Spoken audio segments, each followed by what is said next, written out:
Polres Tanimbar bekuk 2 tersangka pengedar narkoba.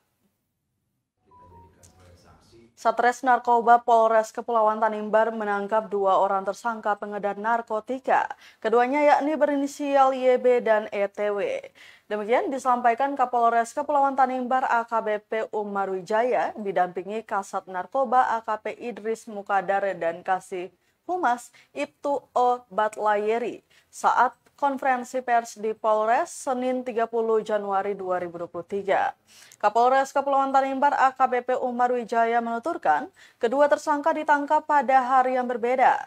YB ditangkap pada Jumat 27 Januari 2023, sementara ETW pada Sabtu 28 Januari 2023. Keduanya direncanakan memesan narkotika untuk konsumsi pribadi dan juga mengedarkan di Kabupaten Kepulauan Tanimbar. Dijelaskannya, awalnya hanya YB yang ditangkap terlebih dahulu. Berdasarkan keterangan YB, ada temannya yakni ETW yang juga memesan dan mengedarkan narkoba. Umar Wijaya menambahkan keduanya sama-sama menyimpan narkoba dalam paketan yang berisi sepatu. YB ditangkap dengan barang bukti berupa narkotika seberat 5 gram, ciu, uang tunai 2 juta rupiah, sepatu, dan HP.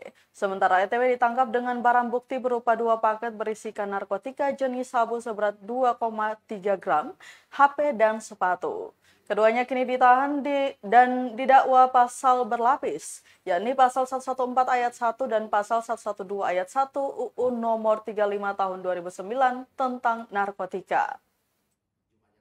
Ini dari tersangka dengan inisial ETW. Ya. Kemudian satu pasang sepatu merek Delmora, kemudian 1 buah dos di atas paketnya, dan 1 buah HP merek Oppo A54 warna hitam.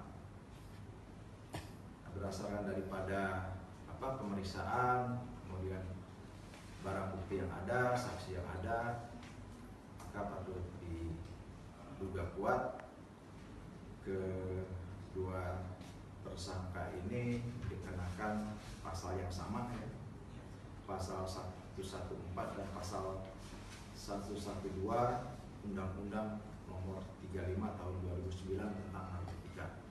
Dalam hal ini yaitu tanpa hak melawan dan melawan hukum menawarkan. Terima kasih sudah nonton. Jangan lupa like, subscribe, dan share ya.